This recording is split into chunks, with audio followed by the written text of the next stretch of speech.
tail of our mane, our hairline, or edges, as some affectionately call this area, is the beginning of our hair story.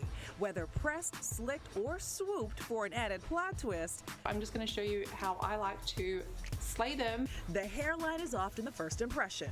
It just gives you more of a polished look. The upkeep for these wispy baby hairs, bringing billions to the hair care industry, as featured in this Business Insider article, with more balms, gels, and sprays than you can count. And this little mini brush I love using. My hair has a curly pattern to it, so I work out even if I pin it up and tie it under a silk scarf. When that comes off, all of this here that's left out in the sewing, it's like... That sweat leads to frizz and extra moisture, and sometimes these sweat-slicking headbands don't even cut it. For Wendy Pittman, a busy grandmother and business owner, she wants to stay fit without redoing her do. I can't have that. I'm doing Zoom calls, I'm doing team calls, I'm in meetings. And she said, why don't we try Botox in that area? Yes, Botox has entered the hair care group chat. So I did it on myself. And I saw that it really worked. And then I started offering it to my patients. So it's been about 3 years. And my patients love it. Botox has been used to treat hyperhidrosis or excessive sweating for years. It blocks the nerve signals that trigger sweat glands, similar to its effects on wrinkles by temporarily relaxing the muscles under the skin. When you work out, and I think that's going to be the real, in her terms, the real edge control. Wendy is among a growing number of Dr. Downey's patients, going from the salon chair to the doctor's chair to maintain their hairstyles. My brown and black patients with relaxers and perms, it's just not for them. It's for natural hair also, in terms of brown and black patients. And a lot of my white patients don't want to mess up their blowout. And with less styling, those edges can stay laid and not frayed with excessive heat manipulation.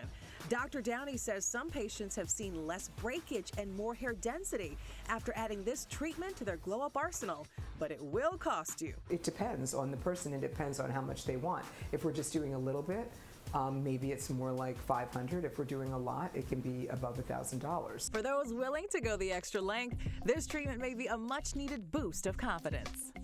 A lot of my patients questioned if it's going to actually hurt the hairline. The answer is absolutely not. This is something that boosts their image and makes them feel better. It makes them stand taller and makes them feel more elegant and more in charge of their lives.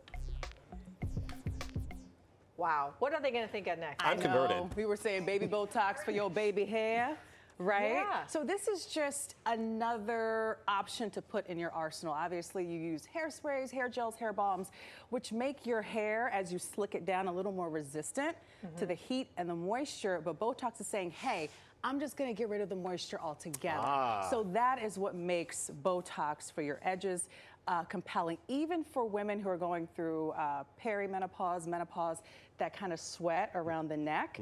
She'll do injectables there, Dr. Downey. She's seeing a lot of women getting treated for that. So that way the hair, when you get a blowout, it's not frizzing because of the heat on the back of your neck. So I just think when you're in that chair and like if you're getting the face work, you may as well take the rest and hit the hot points. Because you pay per You vial. know, yeah, It's like, hey. stretch that dollar out. And it's Hit me in the summertime too. armpit. The palms of your hands, if they're sweaty. Here's my list here of all the spots I want you to hit. Just another Justin is like, I Something converted. else that Yeah. she figured that out. That's crazy. Yep. So she's still trying to figure out whether women are seeing density because they're not using heat products or whether That's the awesome. Botox is actually helping the hair grow.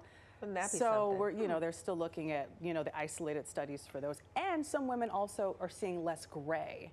Oh, that's a good thing. Botox. Okay, sign me up. That, talk about a money saver right there. I think next up, Stacey Ann, you have to start doing like a Botox forecast, right? Like it might be a 3-shot day. Oh my God. You know what? That is good.